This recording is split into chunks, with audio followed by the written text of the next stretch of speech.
welcome to Young Kizzy, the one YouTube channel. If this is your first time on my YouTube channel, please subscribe to my YouTube channel by clicking on the red subscribe button down below and turn on the bell icon. Tell me what you think about this video in the comment section.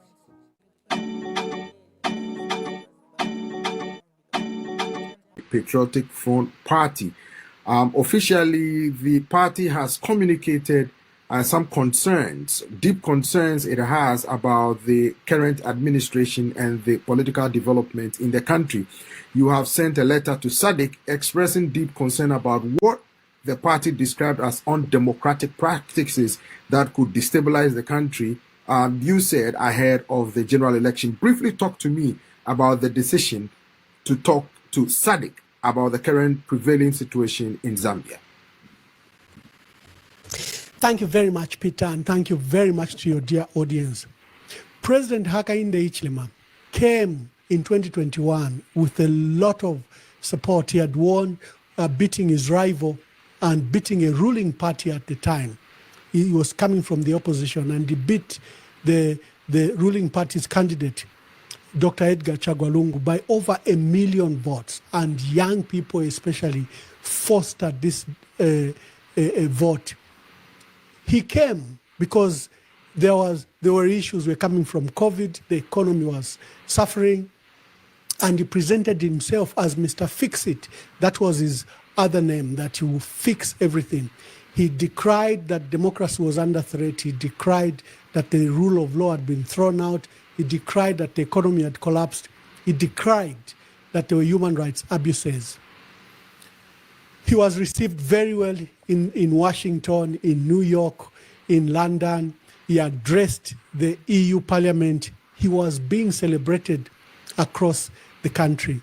It didn't take long, as soon as he assumed power, that his true colors, that power will reveal his true colors. And his true colors the last 4 years are terrible. The economy is on its knees, far worse than he found it in 2021. The extensive abuse of human rights. I'm currently in exile because I've been arrested, brutalized, given fictional charges. I'm currently, in exile. My colleagues are either in prison or they are facing charges. There is no single leader, I think other than one, out of 13 major political parties that is not facing this charge or another. He has banned political activities. We have not organized. We have not held any public meeting for the last 4 years. Any attempt to have any meeting has been thwarted and stopped by the police, claiming that there was a sense of insecurity in the country, claiming that we were abusing the Public Order Act. Now, talking about stopping the activities of the Patriotic Front and other political parties, the police recently came out through its spokesperson, Ray Hamonga, that it's not true and that the police, as mandated by law, when parties notify them of their meetings, they give the go-ahead. And then these political parties, including the PF, postpone on your own. So you cannot blame them for deciding not to hold your meetings when they give you the go-ahead to do so. How do you respond to that? That is not truthful. That is not true at all. Various international human rights reports have cited the abuse by government of freedom of expression, freedom of movement, freedom and rights of our people, and civil and political rights of political parties.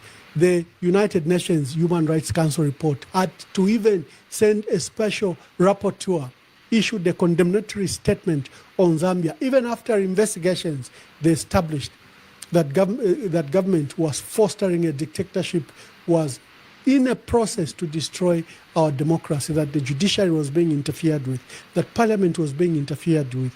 And the largest political party in our country, the Patriotic Front, was being stolen by President Hakainde Hichilema. There have been other reports like the United States country reports, from State Department. The country report for 2023 for Zambia 2022 and 2023 have all revealed how we have quickly sunk away from issues of democracy, the rule of law, and this wanton abuse of democratic institutions by the president. He has weaponized law enforcement agencies to tackle just former ruling parties. He's been very vengeful, very with wanton abandonment. He's been very careless in ensuring that his hold on power is not compromised, and he has abused institutions from law enforcement agencies. We are arrested willy-nilly at every excuse, whatever we write. Many of us are facing cases of freedom of expression related to speech. Those are our major offenses. The current Secretary General of our party, Honorable Raphael Nakachinda, is in prison, again based on nothing else but speech offenses. The UPND government has dismissed these allegations as unfounded and malicious, and attributing your party's internal troubles to their own, quote, immaturity in leadership and lack of integrity. So basically, the problem is yours, and you are making the problem, and the leadership of the party, the government blames for causing your own problem, internal problems, and not that of the government. What say you? Clearly, every stakeholder in our country has dismissed that assertions by the president, because the evidence has been very glaring that this is a state house project. The PF has its own internal wrangles, like any political party, like any family, and we are capable of resolving our issues. However, the crisis we face is that these problems are imported by State House, by President Hakainde Hichilema, who's been scheming to steal, kill, and destroy the largest party in our country. He's stolen seats, blatant theft of parliamentary seats. He has coerced or used a stick in attempting to ensure that he has a majority in parliament. The allegations that we have raised to the SADC Secretariat are not different from the letters that have been written by the Zambia Council, Zambia Conference of Catholic Bishops, the Council of Churches in Zambia, the Evangelical Fellowship in Zambia, by other stakeholders like the Law Association of Zambia. They've all decried, first the violence that has re-emerged in our politics, the abuse of state institutions by the president and his government to attempt to disenfranchise the Patriotic Front and other critics, the numerous arrests that have been conducted on literally every critic and activist and politician, especially major political personalities in our country. These are documented not by Emmanuel Mwamba, but by the various stakeholders, local and international. The excuse that these are domestic matters in the PF internal wrangling does not hold true. We have a constitution. It defines how we go to conference, how we elect our leaders. President Hakainde Hichilema organized some conference, immediately gave it public attention by unleashing ZMBC to cover that illegal conference that was not attended by any member of us. Our institution and structure of the constitution is very clear. We have to give 30 days notice for such a conference to take place. It has to be called by us, the leaders' central committee. It has to be held by us, the leaders. We have to convene the meeting of our members drawn across the country. None of that happened. A gathering, motley gathering of individuals, some even identified as members of the UPND, held it. And President Hakainde Hichilema deployed one of the largest number of security we've ever seen to a political activity. Over 200 officers encircled Mulungushi to ensure that theft of a political party took place. Since then, we have seen how he has legitimized that process by recognizing individuals outside our party, those that we've expelled, to purport that they are current leaders of the Patriotic Front. Now, Emmanuel Mwamba, so let me ask you this. Let me ask you specifically, what does the PF want the SADC, the Southern African Development Community, to do to address some of these concerns you've enumerated in your official letter or the party's official letter to the region? So there is a SADC treaty signed in 1992 in Windhoek. This treaty obliges member states to uphold democracy, the rule of law, and to promote good governance, and to hold regular elections that are democratic, that are free, that are fair, that promote the rule of law, and that allows that the will of the people is what prevails, not rule of leaders or rule of selfish politicians. We are stating to SADC that you don't have to come to next year's elections to come and observe that our elections for next year have been stolen. We are alerting you that this process has already taken place because of the manipulation that the president has done at the Electoral Commission of Zambia, what he's doing with the judiciary, what he's doing with parliament, what he's doing with the current voter and NRC issuance, identities required for our people to vote. We've demonstrated that the president has stolen next year's elections. Elections are a process. It's not the voting day that determines how free and fair elections are. It's everything, the entire process, from the credibility of the Electoral Commission to the register that is being compiled, to the actual participation of candidates in that election, is, for example, disenfranchising the largest political party in our country from participating in that election. And we are telling SADC that instability anywhere is instability everywhere. Any student of politics will tell you that the states, governments and states don't just fall to either coup d'etats or to collapse of democracy overnight. It's because of these actions that disenfranchise our people from talking, political parties from having legitimate participation in civil and political rights as guaranteed by the United Nations, by all human rights organizations across the world. These are inherent rights we have to participate in the governing of our country. President Hakainde Hichilema is systematically taking that away. He has enacted some of the most oppressive laws under the guise that he's making cyber laws and cyber security. And most of the laws have nothing to do with cyber crimes and cyber security. He has imported offenses of hate speech, criminal defamation, sedition into a cyber law, something unheard of. A cyber law should deal with cyber security and cyber crimes. In this case, that law has 90% offenses against speech, offenses, to criminalize,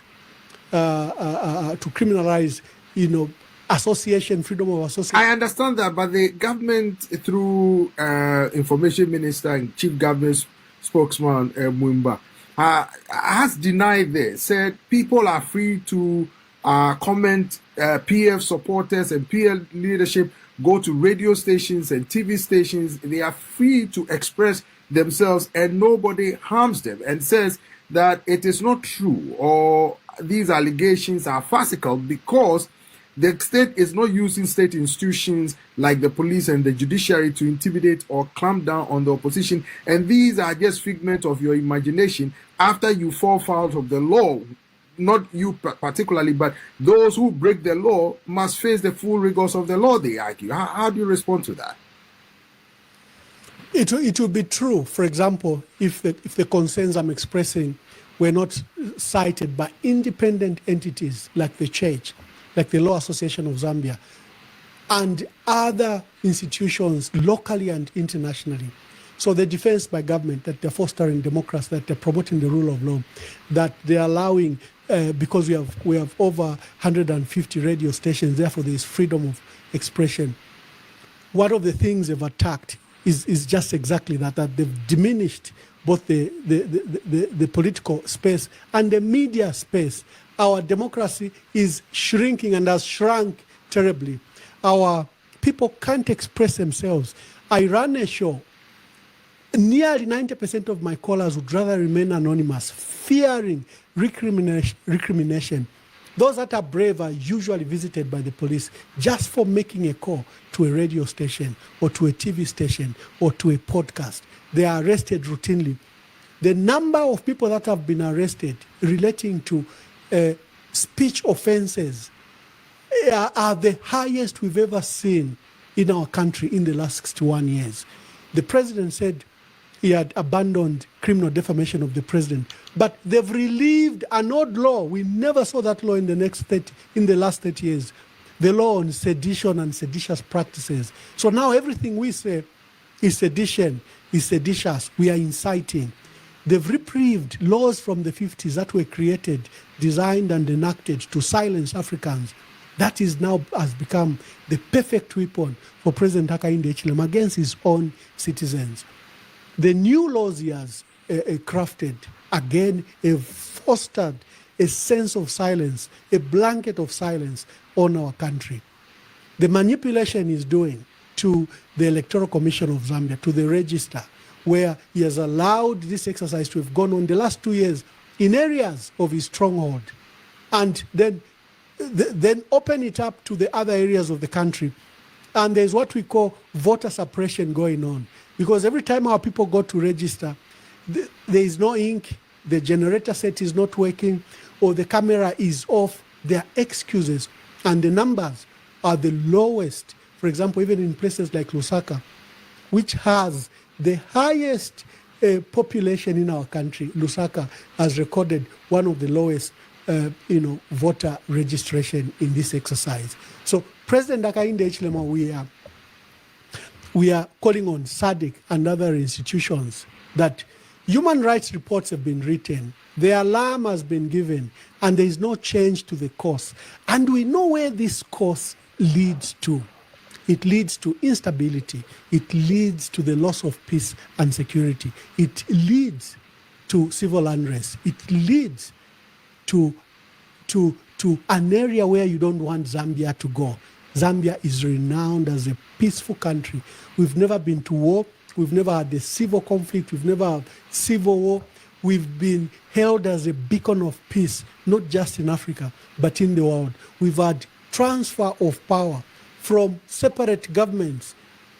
Zambia is one of the few countries in Africa where an opposition leader can win an election and be given that election. It's not just enough to win an election, but you have a system that allows you to allow that even the opposition can win and take over the reins of power in our country, like President Hakainde Hichilema did. Those are the principles and elements and democratic institutions that he immediately took over power, that he attacked. So he has now destroyed those institutions, and I can tell you, Peter, they will take many years to rebuild. He has done it in all manner, from institutional attacks to only appointing people on tribal or regional lines, his own people, to run democratic institutions that are expected to be independent. What is happening in Zambia is a matter of deep concern. Peace is lost piece by piece. We shouldn't allow Zambia, which is a beacon of peace, to lose that peace by the actions of President Hakainde Hichilema. Yeah, Ambassador Emmanuel Mwamba, thank you very much for your thoughts and the concerns drafted in the letter to the Southern Africa Development Community, or SADC. We will continue with this conversation, and we wish you the best, and we wish Zambia the best. Thank you, Peter, and thank you for the work you are doing. God bless you, and God bless Zambia.